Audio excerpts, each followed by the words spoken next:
देखते ही समझ जाए मेरे घर की दयनीय दशा क्या है।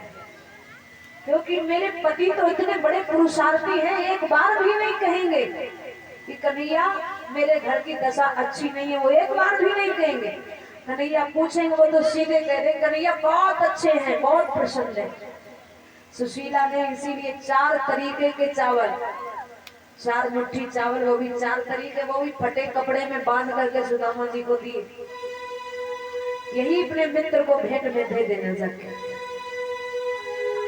हाथ में पुतली देने पिता पत्नी ने सुदामा नगर चलते हैं सोच कर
सुदामा जी कुंडली लेकर के जब चले मंद मंद गति से द्वारिका की ओर सुदामा जी जाने। दुर्बल शरीर है, इतना दुबला पतला शरीर, हड्डियां सब दिखाई दे रही। फटा सा धोती कुर्ता है सुदामा जी का, एड़ियां फटी हुई है, चलते चलते थक गए सुदामा जी, रक्त बिंदु झांक रहे हैं पैरों से। चलते चलते थक गए सुदामा जी, गोमती नदी पे पहुंचे। सुदामा जी सोच रहे हैं पता नहीं पहचानेगा भी या नहीं पहचानेगा, और ऐसी पत्नी हट करके हमें भेज दिया द्वारिका। और भैया ऐसी पत्नियां भगवान सबको दे, जो हट करके भगवान से जोड़ दे। और आप भी माताओं ये काम किया करो, पति कथा में ना जाए तो जबरदस्ती कथा में लेके आया करो। अरे काम धंधा तो रोज करोगे, कथा में चलो, पहले कथा सुनो चल के। लेके आती हो आप लोग? अच्छा लाइए, एक तो लाइए, और बकाया के जब घर रखवाली के लिए छोड़ आती हो। और ये के बिहारी लाल की अगर कथा में ना आए ना तो आप मन से कथा सुनो और अपने पति को घर पे जाकर ही कथा सुनाओ। फिर और घर जाके जब पति को कथा सुनाओगी ना 2-3 घंटे, तो पति भी कहेंगे अरे भैया अगर माँ कथा सुनने नहीं जाते तो ये घर पे माथा पच्ची करती है, आते तो बढ़िया कथा पांडाल में सुने चल गई कथा। हाँ, पति को जरूर कथा सुनाया करो। तो सुदामा जी मंद मंद गति से जा रहे हैं, पत्नी भगवान ऐसी सबकी हो है तो जबरदस्ती भगवान से जोड़ दे अपने पति को। सुदामा जी पत्नी के हट के अनुसार कृष्ण से मिलने जा रहे हैं। गोमती नदी पे सुदामा जी पहुंचे, हाथ पैरों को धुला और धुल करके सुदामा जी बैठ गए। सोचा पहले स्नान कर लो, फिर सोचा दुर्बल शरीर है, नदी गहरी है और डुबकी लगाऊंगा तो कहीं शरीर बह गया फिर भजन कैसे होगा। भजन करने के लिए शरीर आवश्यक है, तो सुदामा जी हाथ पैर धुल के ही बैठ जाते हैं। अब स्नान नहीं बनाऊंगा। अब सोच रहे हैं पार जाऊं तो जाऊं कैसे, नदी तो बड़ी बाढ़ पे चल रही है, पार कैसे जाए। संध्या होने जा रही, कोई केवटिया नहीं दिखाई दे रहा। आज गोविंद ने देखा, कृष्ण ने देखा, मेरा मित्र आ रहा है। त्रिलोकीनाथ द्वारिकाधीश अपने मित्र को लाने के लिए स्वयं केवटिया बन के आ गया गोमती नदी पे। और ये गोविंद भगवान की सुदामा जी को नाव में बिठाया और सुदामा जी गाते हुए जा रहे हैं।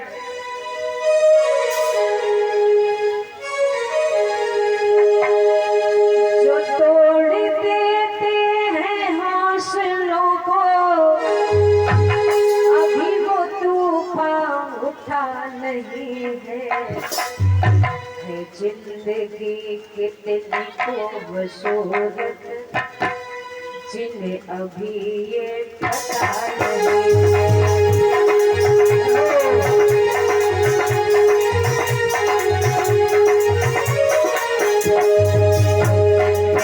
कितनी खूबसूरत जिन्हें अभी ये पता नहीं।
करते हुए जा रहे हैं। वाह गोविंद मेरी जिंदगी कितनी सुंदर है, जो मुझे मित्रता और प्रेम करने वाला गोविंद मिला है। कोई बहुत प्यार करने वाला तो सभी के भीतर बैठा हुआ है। कोई बहुत प्यार करने वाला जिन्हें अभी तक मिला नहीं है।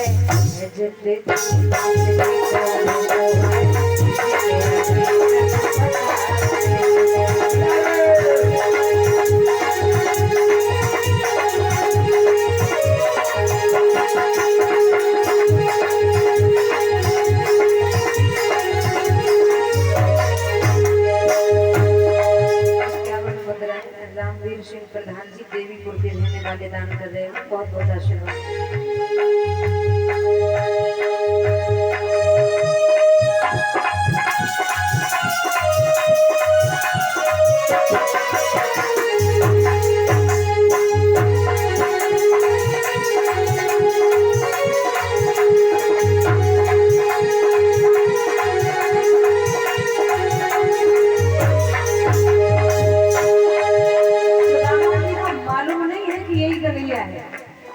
सुदामा जी कृष्ण को याद करते हुए कहते हैं कन्हैया हमें तो मतलब है सिर्फ तुमसे, हमारे दिल में बस तू ही तू है। हमारे दिल में बस तू ही तू है। हमारे दिल में बस तू ही तू है। तुमसे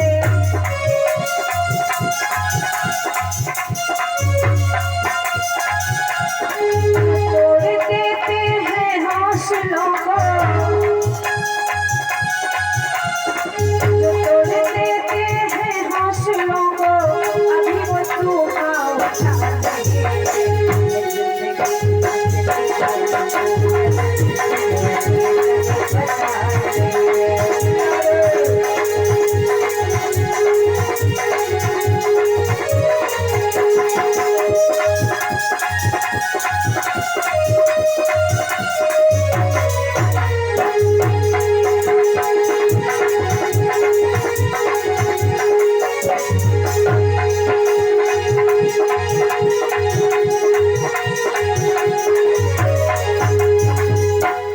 सुदामा जी कृष्ण को याद करते हुए जा रहे हैं। कन्हैया तू ये मत समझना इतनी गरीबी देके सुदामा को तोड़ देंगे, एक गरीबी में भी घबराने वाला सुदामा नहीं है। जो तोड़ देते हैं हौसलों को अभी वो तूफान उठा नहीं है। जिंदगी कितनी खूबसूरत जिन्हें अभी तक पता नहीं। सुदामा जी को कन्हैया ने पार उतारा। पार उतार करके भगवान कन्हैया वहां से अंतर ध्यान हो गए। सुदामा जी अपनी फटी धोती बिछा के वृक्ष के नीचे लेट जाते। जब सुदामा जी वृक्ष के नीचे लेटे हैं तो सोते ही सुदामा को भगवान कन्हैया ने सीधे द्वारिका पहुंचा दिया। सुदामा जी जागे और जाग करके देखा, अरे माँ कहाँ गए, हम स्वर्ग में आ गए, कहाँ आ गए। सुदामा जी उठे और उठ करके द्वारपालों से पूछते हैं, भैया ये कौन सा नगर है। अपने यहाँ बोलते हैं और द्वारिका की भाषा में बोलते हैं कुछ है। सुदामा जी बोले, भैया कौन सा नगर है। द्वारपाल बोले, भैया द्वारिका छे। कन्हैया से मिलने के लिए सुदामा आए, सोच रहे हैं भगवान यहाँ तो द्वारिका ही 6 है, हम तो एक के चक्कर में आए, यहाँ तो 6 द्वारिका। अच्छा भैया यहाँ द्वारिका में मारो कन्हैया है। द्वारपाल बोले कन्हैया 6। सुदामा सोचे तो आफत में पड़ गए, हम द्वारिका भी 6 कन्हैया भी 6, वो कौन सो कन्हैया मारो मित्र है। अजय मोकू भी नहीं पता, अब क्या करें। द्वारपालों से कहा, भैया मेरा मित्र है जिसका नाम है कृष्ण, क्या वो कन्हैया जो उज्जैन में पड़ा है क्या वो यही रहता है। मेरा सखा है वो। द्वारपाल बोले, अरे भैया तुम्हारे यहाँ है बोला जाता है, हमारे यहाँ है कुछ है बोला जाता है, यही द्वारिका यही कन्हैया रहता है। अच्छा बोले, हाँ यही रहता है। द्वारपाल हंस करके बोले, तुमने क्या कहा वो तुम्हारा मित्र है। बोले हाँ मित्र है। तो द्वारपाल कहते हैं, पहले तो राजा का कोई मित्र नहीं होता है, राजा का कोई मित्र नहीं होता है, कौवा कभी पवित्र नहीं होता है, नपुंसक में धैर्य नहीं होता है। अब तुम कह रहे हो कि कन्हैया मेरा मित्र है, ये कैसे संभव है। सुदामा जी कहते, भैया जो कृष्ण है ना यहाँ का राजा, वो मेरा मित्र ही है। आप जा करके एक बार कह दो ना मेरे कन्हैया से, तू मिला दे मिला दे मिला दे मिला दे मेरे घर शाम से तू मिला दे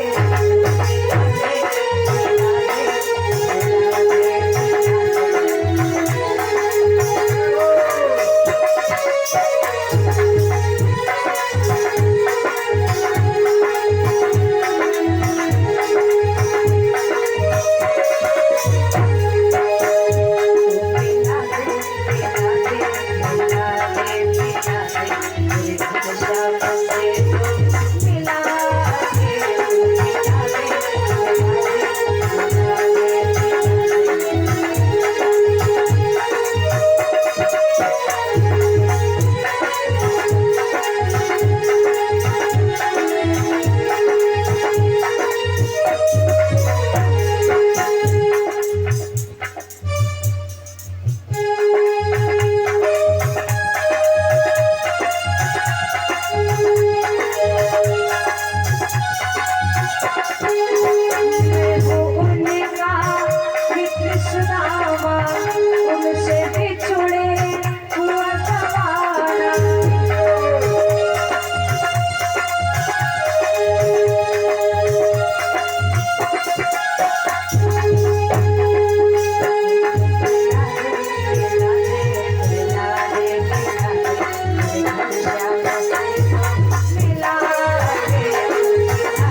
से कह रहे हैं भैया, वो है मेरा यार सुदामा, वो सुदामा का मित्र है, उनसे बिछुड़े गया जमाना। काफी दिन हो गए उसे मिल नहीं पाए। एक बार आप जाके कह दो कि तुम्हारा मित्र सुदामा आया है। द्वारपाल हंसी उड़ाने लगे। अच्छा, द्वारपालों ने सुदामा के धक्के नहीं मारे हैं। जब भगवान के ही दरबार में धक्के मारे जाएंगे, फिर ऐसा कौन सा दरबार होगा जहां धक्के नहीं लगेंगे। इंसानों के तो दरवाजे पे धक्के लगते ही लगते हैं, मगर भगवान के दरवाजे पे कभी धक्के नहीं लगते हैं। द्वारपालों ने धक्के नहीं मारी सुदामा जी के। द्वारपालों ने जब ऐसे विप्र को देखा, दुर्बल शरीर, फटे हुए वस्त्र, पोपला सा मुंह, सुदामा जी को देख करके द्वारपाल चौंक गए। द्वारपालों ने सोचा, अरे ऐसा ही ब्राह्मण, ऐसे ही 4 संत आए थे सतयुग में, जब हम भगवान के यहाँ के पहरेदार थे, नारायण जी के यहाँ के, हम जय विजय नाम के पहरेदार जब थे ना, तो 4 ऐसे ही विप्र आए थे। जब उनको भगवान के पास जाने नहीं दिया ना, तो उनको श्राप दे दिया, 3 योनि तक राक्षस बनना पड़ा, और बड़ी मुश्किल से मुक्त होकर के भगवान के फिर से द्वारपाल बन पाए हैं। और इस ब्राह्मण ने कहीं फिर से हमें श्राप दे दिया तो हम फिर से राक्षस ना हो जाए, इसलिए द्वारपालों ने धक्के नहीं मारे सुदामा जी को। सुदामा जी दरवाजे पे खड़े हैं। द्वारपालों ने जाकर के भगवान कन्हैया से कहा, कृष्ण से कह रहे हैं, प्रभु आपको एक विप्र पुकार रहा है, दरवाजे पे खड़ा है। और द्वारपाल वर्णन कर रहे हैं, प्रभु शीस पगा न झगा तन पे प्रभु, जाने को ऐ बसे के ही गामा। धोती फटी सी लटी दुपटी, और पाए उपायन की नहीं सा। द्वार खड़ो तुझ दुर्बल देखी, रयो चकिसो वसुधा अभिराम। पूछत दीन दयाल को नामा, और आपन नाम बतावत सुदामा।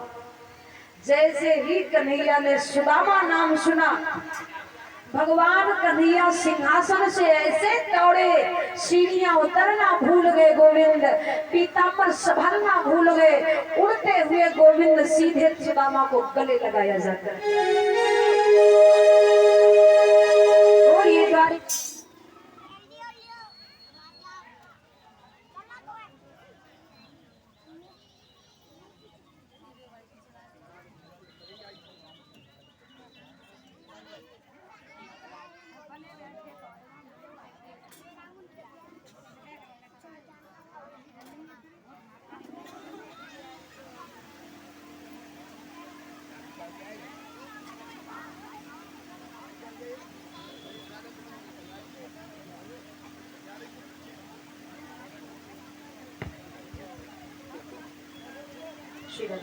श्री कृष्ण।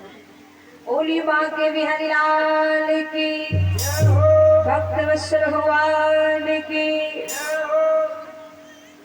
भगवान कन्हैया ने सुदामा को गले लगाया है, और सुदामा जी को गले लगा करके भगवान कन्हैया ने सुदामा को अपने पलंग पे बिठाया। भागवत में लिखा है सुदामा जी को पलंग पे बिठाया। रुक्मिणी मैया आधी रानियां सुदामा जी की सेवा कर रही है, पंखा चल रही है। भगवान कन्हैया ने सुदामा जी को नए नए वस्त्र पहनाए। कन्हैया बोले, अरे रुक्मिणी जल्दी जाओ, मेरा मित्र आया सुदामा, इसकी एड़ियां फटी हुई, पानी लेके आओ, मित्र के पहले चरण पखारे, आखिर ब्राह्मण है, मेरा मित्र है। रुक्मिणी मैया जल लेकर के आई, चरण पखारने चाहिए। किस किसके घर में कोई संत महात्मा आ जाए, अपने सास ससुर के या माता पिता के घर में कोई महापुरुष आ जाए, तो उसके चरण पखार लिया करो, और वही चरणामृत अपने घर में छिड़का करो, उससे घर पवित्र होता है। और वही जल से ही आपके पितृ तर्पित होते हैं, तर्पण होते हैं आपके पितृ। वही जल आपके पितरों को पीने को मिलता है, जो जल आप अपने माता पिता के चरण पखारते हो, संत महात्माओं के चरण पखारते हो, महापुरुषों के चरण पखारते हो, वही जल आपके पितरों को पीने को मिलता है। पखारा कीजिए चरण। घर में कोई महापुरुष आ जाए तो उसका खूब सम्मान करो। कन्हैया करे सुदामा जी के चरण पखारे, सिंहासन पे आसन पे बिठा करके सुदामा जी की आरती उतारते हैं कन्हैया। बोलिए बांके बिहारी लाल की। क्योंकि पता नहीं किस वेश में नारायण मिल जाए। नामदेव जी है ना, नामदेव जी, नामदेव जी वन में भोजन बना रहे थे, 2 रोटियां बना के रखी, कुत्ता आया 2 रोटियां उठा के ले गया। नामदेव जी घी का कटोरा लेके कुत्ता के पीछे पड़ गए। अरे प्रभु रूखी क्यों खाओगे, रूखी तो हम भी नहीं खाते। अरे प्रभु घी तो लगवा लो, अरे प्रभु घी तो लगवा लो। अब कुत्ता से ही गोविंद प्रकट हो गए। बोलिए बांके बिहारी लाल की। इसलिए घर पे कोई अतिथि आए, कोई संत महात्मा आए, खूब सम्मान करो, क्योंकि पता नहीं किस देश में नारायण मिल जाए, किस देश में नारायण तुम्हारे घर आ जाए।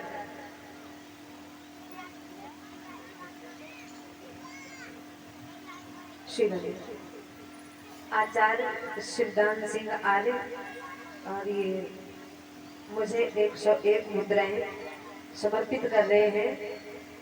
और हमारे चाचा जी का भाव बहुत ही सुंदर है, बार बार मुझे धन्यवाद भी दे रहे हैं। और हमारे चाचा जी मुझसे कह भी रहे थे, बेटा हमारा आशीर्वाद है आपको, आप समाज सुधार की यूं ही कथाएं खूब करती रहो। तो मेरे पास धन तो नहीं है, मगर बुजुर्गों का, संतों का आशीर्वाद बहुत है मेरे पास। और जिसके पास आशीर्वाद है उसके पास धन की तो कमी है ही नहीं। सुदामा जैसे है, जिसकी इच्छाएं तृप्त है, सबसे बड़ा धनवान तो वही है।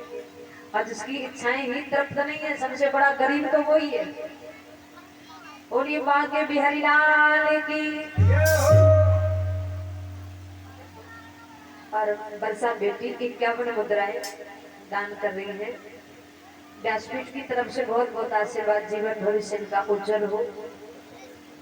और 101 मुद्राएं सत्यपाल चाचा जी अंडुआ नगला के रहने वाले दान करते हैं। बहुत बहुत आशीर्वाद व्यासपीठ की तरफ से।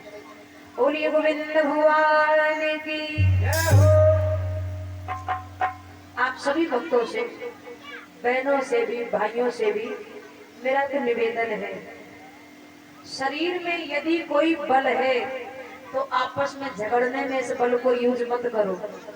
अगर शरीर में आप बलवान हैं, आप विद्यावान हैं, तो इस बल को समाज सेवा में लगा दो। बहुत से ऐसे लोग हैं जहां हिंदू जो है ना, बेचारे ऐसे जी रहे हैं, तो कुछ तथाकथित पंथ के लोगों के बीच में जहां बेचारों का जीना हराम हो रहा है। कुछ ऐसे धर्म के लोग हैं, कहीं कहीं मुस्लिम धर्म ही ऐसा है, जहां हिंदुओं को चैन से न खाने देते हैं, न पीने देते हैं, उनकी बहू बेटियों को घर से ही उठा के ले जाते हैं। अगर आपके शरीर में बल है ना, मैं ये नहीं कह रही आप किसी से झगड़ा करो, जहां अधर्म हो रहा है आप अपने इस बल को वहां यूज जरूर कीजिए। किसी संस्था से जुड़ जाइए। और आप सोच रहे होंगे आर्य समाज कोई गलत चीज है।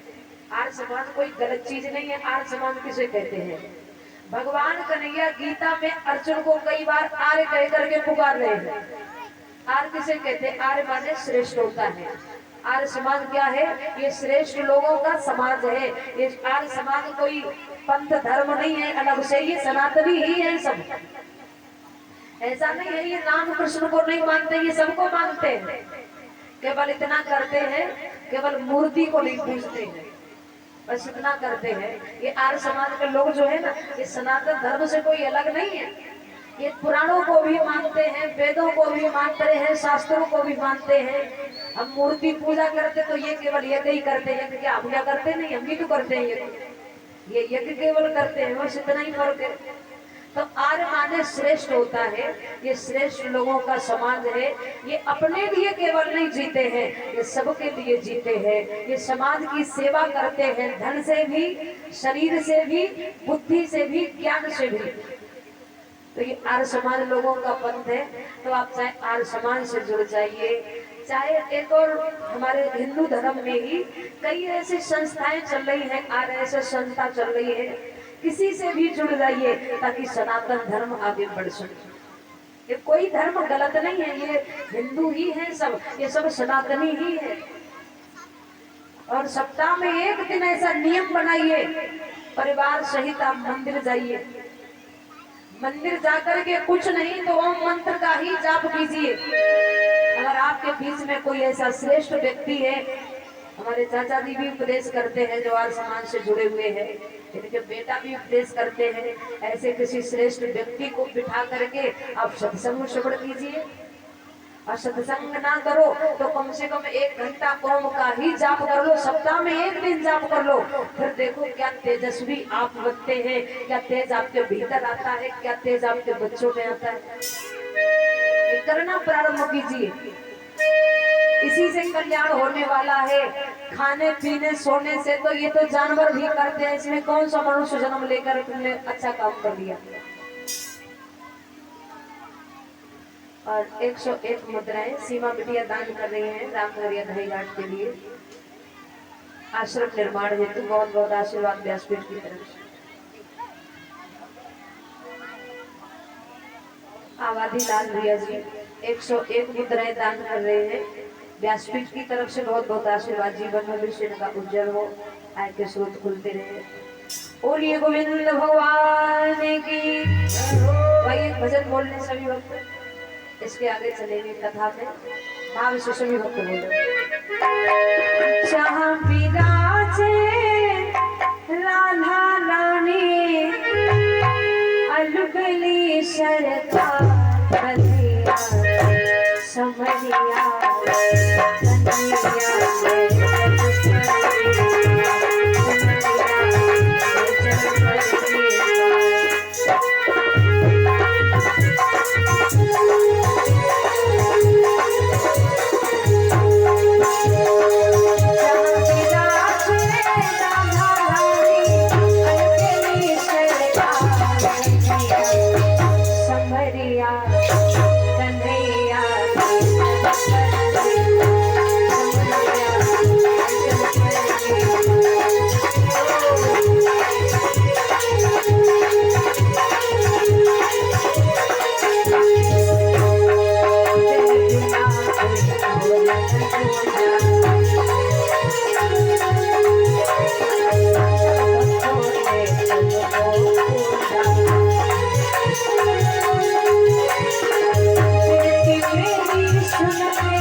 श्री सुखदेव जी कहते हैं उत्तरानंद परीक्षित, रुक्मणी जल लेकर के आती है। भगवान कन्हैया ने परात में पानी तो रख लिया, अब सोच रहे हैं मेरे मित्र की एड़ियां फटी हुई है, अगर ये जल ठंडा होगा तो भी लगेगा, गर्म होगा तो भी लगेगा। पास में जल तो रख दिया। भगवान कन्हैया मित्र की गरीबी को देख करके रोने लगे।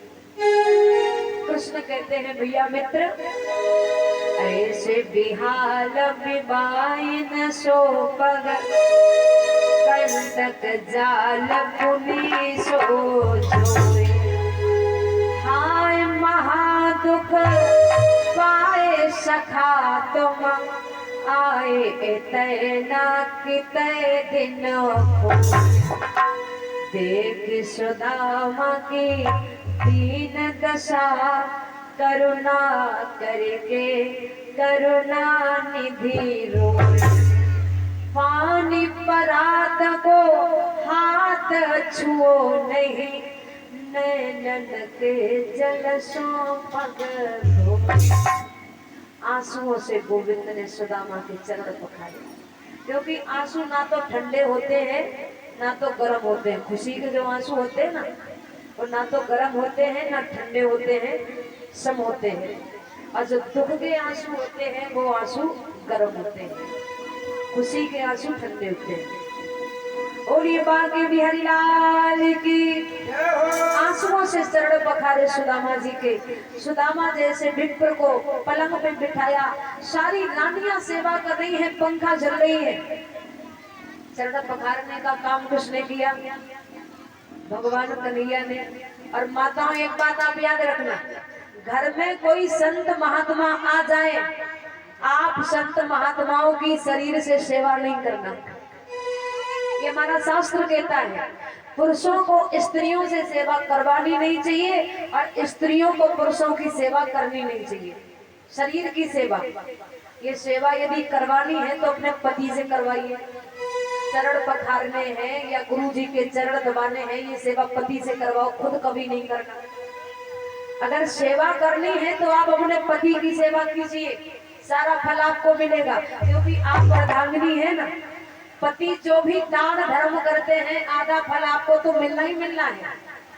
पति दे अन्यथा ना दे, आपको तो आधा मिलेगा ही मिलेगा, क्योंकि आप अर्धांगिनी है, आप धर्म पत्नी है। आप धर्म पत्नी हो, इसलिए धर्म पति जो करेगा वो आधा मिलेगा। अब पति जो पाप करेगा उसमें हिस्सा पत्नी का नहीं, उसका भागी पति अकेला होता है। और जब पत्नियां दान पुण्य करती हैं सत्कर्म, उसमें से पति को कुछ मिलने वाला नहीं है। ये भगवान की तरफ से माताओं तुम्हें स्पेशल छूट है, उसमें से पति को कुछ मिलने वाला नहीं। अच्छा, भगवान ने स्त्रियों को इतनी बड़ी छूट दी क्यों? अगर तुम्हारी इच्छा है देने की पति को तो इन्हें मिल सकता है, अगर तुम्हारी इच्छा नहीं है देने की तो नहीं मिल सकता। अब पति की इच्छा हो या ना हो, पति जो दान करेगा आधा तुम्हें मिल जाएगा, 100%। अच्छा, इतनी बड़ी छूट क्यों दी भगवान ने? क्योंकि हमारे भारत की जो नारी है ना, वो अपने लिए तो कभी जीती ही नहीं है, अपने लिए नहीं जीती है, बच्चों के लिए जीती है या पति के लिए जीती है। अपने लिए कभी कुछ नहीं करती है। मंदिर भी जाएगी ना तो अपने लिए नहीं मांगेगी, बच्चों के लिए मांगेगी या पति के लिए मांगेगी। इसलिए भगवान ने स्पेशल छूट दी है माताओं को, अगर ये देना चाहेगी तो पति को मिल जाएगा, नहीं देना चाहेगी तो नहीं मिलेगा। स्पेशल है वो तुम्हारे लिए, जो आप दान धर्म करती हो। और ये मांग के बिहारी लाल की। इसलिए पति को ज्यादा से ज्यादा दान धर्म सत्कर्म करना चाहिए। जो सुशीला है, जो रुक्मिणी मैया है, रुक्मिणी मैया पंखा तो झल रही है सुदामा के ऊपर, मगर चरण रुक्मिणी जी ने नहीं पखारे, चरण रुक्मिणी जी ने सुदामा जी के नहीं दबाए, कन्हैया ने खुद दबाए, रुक्मिणी ने नहीं दबाए। इसलिए निवेदन है आपसे, जागरूक होइए। और भैया ज्ञान मिलेगा तभी जब आप ज्ञान की कोई चर्चा सुनेंगे। और आपसे एक निवेदन करो, जब आपके यहाँ कथा हो ना, अब आपके गांव के लोग जब आला ढोला कराए तो माता आप कथा सुनने नहीं जाना, विरोध करना उसका।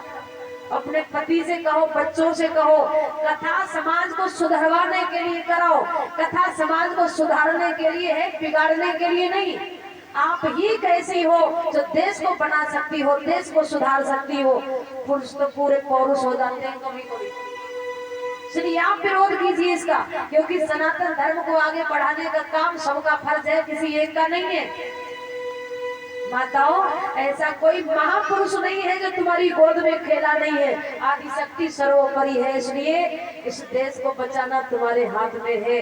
निवेदन है आपसे, आपके गांव में जब कथा कराए ना आपके गांव के लोग, अब उल्टी सीधी कथा कराए, सुनने कभी नहीं जाना, उसका विरोध करना।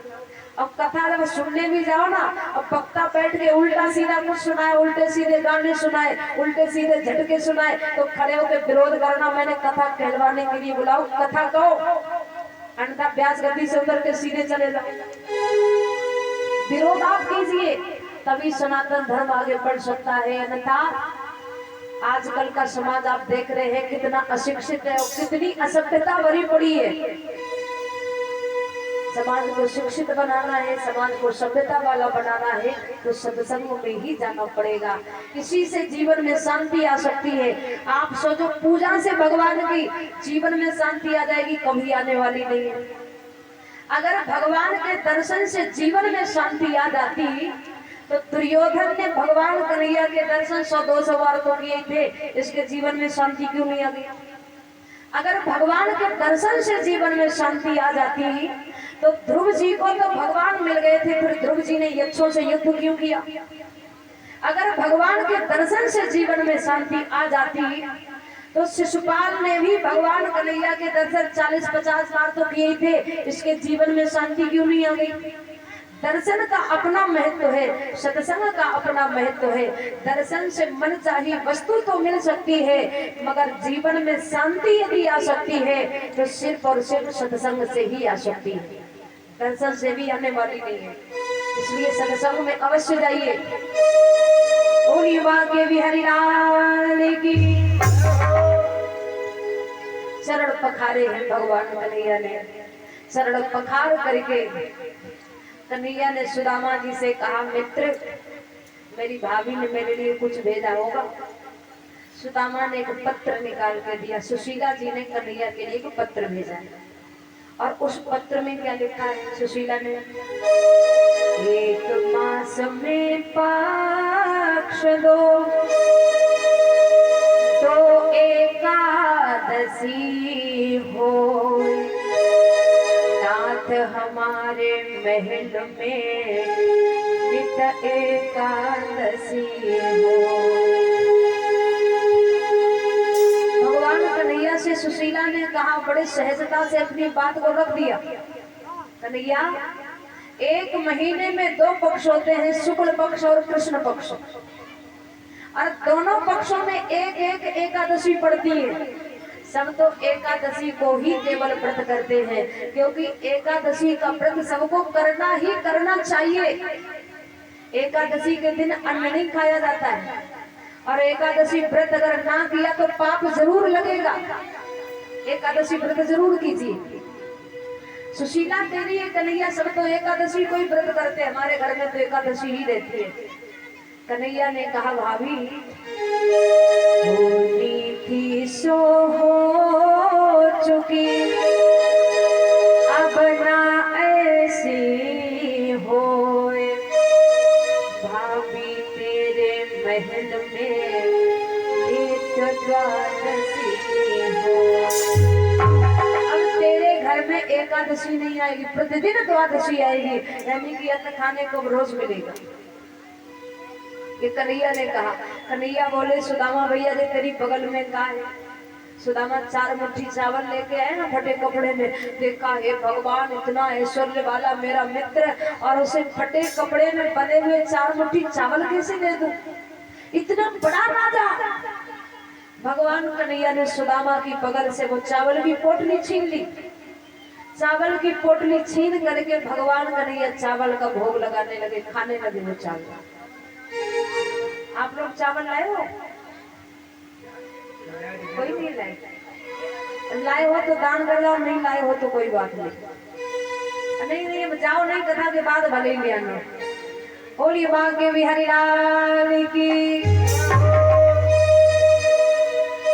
भगवान कन्हैया चावल चाव रहे हैं और सुदामा जी को यहाँ कुछ नहीं दे रहे हैं, और जिसने मांगा उसे बहुत कुछ दे रहे हैं भगवान कन्हैया।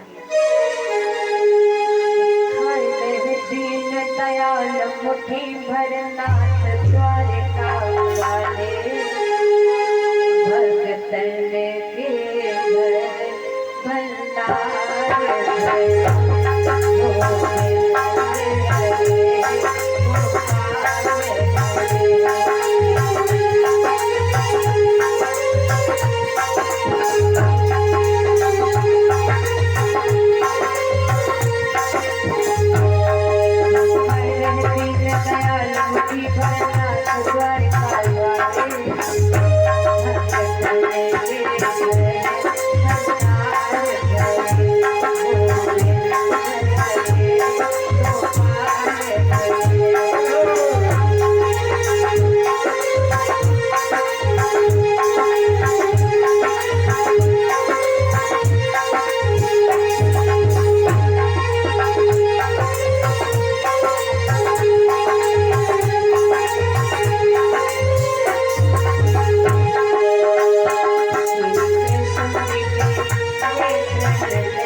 ध्यान से सुने, भगवान कन्हैया ने केवल एक मुट्ठी चूरा चावे, चावल चावे, 2 मुट्ठी नहीं चावे। भागवत में लिखा है केवल एक ही मुट्ठी चावे। जब दूसरी चावने चले हैं तो रुक्मिणी जी ने हाथ पकड़ लिया, और अक्सर कथाओं में सुनाया जाता है कन्हैया ने 2 मुट्ठी चावे 2 लोग दे दिए, तीसरी चावने चले तो हाथ पकड़ लिया। और जितनी मैं आपको कथा सुना रही हूँ भागवत से पढ़ के ही सुना रही हूँ, कहीं सुनी कुछ नहीं आपको सुना रही। भगवान कन्हैया ने केवल एक मुट्ठी चावल चावे हैं, और यहाँ सुदामा को कुछ नहीं दिया, वहां सुशीला जी को बहुत सारा धन दे दिया, 1 लोक दे दिया, 1 लोक की संपत्ति दे रहे भगवान। सुदामा को यहाँ कुछ नहीं मालूम, कुछ दे ही नहीं रहे सुदामा को। दूसरी चावने चले तो रुक्मिणी जी ने हाथ पकड़ लिया। सुखदेव जी कहते हैं उत्तरानंदन परीक्षित, सुदामा जी की खूब सेवा की, खूब सम्मान किया, खूब नए वस्त्र पहनाए, माला पहनाई, खूब सेवा की। अब माताओं बहनों, सेवा का मतलब ये नहीं है कि कोई घर में महात्मा आ जाए भोजन भी बना के मत दो। संत की खूब सेवा करवाओ पति से, शरीर की सेवा पति से, बकाया की सेवा आप कीजिए। कपड़े धुल दो संत के, भोजन सुंदर बना के दो संत को, ये सारी सेवाएं आप करो। केवल शरीर की सेवा पति से करवाओ। अगर आपके स्टाफ का कोई आया है तो आप सेवा कर सकती हैं, कोई लेडीज संत है तो उसकी सेवा आप कर सकती हैं। पुरुष की सेवा नहीं करनी है, पुरुष की सेवा पुरुष से ही करवाओ, स्त्री की सेवा स्त्री से ही करवाओ। सुखदेव जी कहते हैं उत्तरानंदन परीक्षित, भगवान कन्हैया सुदामा जी से कहते हैं भैया मित्र अब तो कुछ चलना चाहिए, काफी दिन है, भाभी घर पे इंतजार कर रही हो गए। सुदामा जी सोच रहे हैं सम्मान करवे में तो बड़ा बढ़िया है मारो मित्र। कन्हैया बोले सुदामा भैया जे माला जे हार वस्त्र ने जे सब हमने ना पूजा के लिए दिए, घर ले जाए को नहीं दिए, बहुत जल्दी उतार, सब उतार, बहुत जल्दी उतार। रुक्मिणी बोली स्वामी क्या कर रहे हो, एक ब्राह्मण को दान देके वापस ले रहे हो, घोर व्रत। कन्हैया बोले रुक्मिणी चुपचाप खड़ी रहो, ये मेरा मित्र पहले ब्राह्मण है बाद में, पहले मेरा मित्र है। और सुन सुदामा ये सब बहुत जल्दी उतार, जितने वस्त्र माला हार दिए ना सब करवा लिए कन्हैया ने सुदामा जी। देखिए सुदामा जी लेने नहीं आए थे, सुदामा जी देने आए थे। लेने वाला खाली हाथ आता है और देने वाला कुछ ना कुछ साथ में लेके आता है। सुदामा जी लेने के भाव से नहीं आए थे, सुदामा जी देने के भाव से आए थे। कन्हैया ने देखा मेरा मित्र तो इतना बड़ा पुरुषार्थी है, ये कुछ नहीं लेने आया, अगर मैंने इसे आज कुछ भी दे दिया ना तो मेरा मित्र बदनाम हो जाएगा कि सुदामा कुछ लेने आया था। और भगवान जब देते हैं ना तो पता नहीं चलता है कब तिजोरियां भर देते हैं। और इंसान जब दान करता है ना तो झंडे की तरह फहरा के दान करता है, और जब पंखा भी एक दान करते हैं ना तो पूरे खानदान का उसमें नाम लिखवा देंगे, फिर पूरा खानदान ही घूमता है पंखा में। और युवा के बिहारी लाल की। मगर भगवान जब देते हैं ना किसी को हवा नहीं लगने देते, पता नहीं चलता कब तिजोरियों भर जाती है। ऐसे मेरे गोविंद देते हैं। तेरे दरबार में भीड़ लगी देखी थी, देते नहीं देखा मगर झोली भरी देखी। उसको देते किसी ने नहीं देखा मगर झोली सबकी भरी होती है। सुखदेव जी कहते हैं उत्तरानंदन परीक्षित,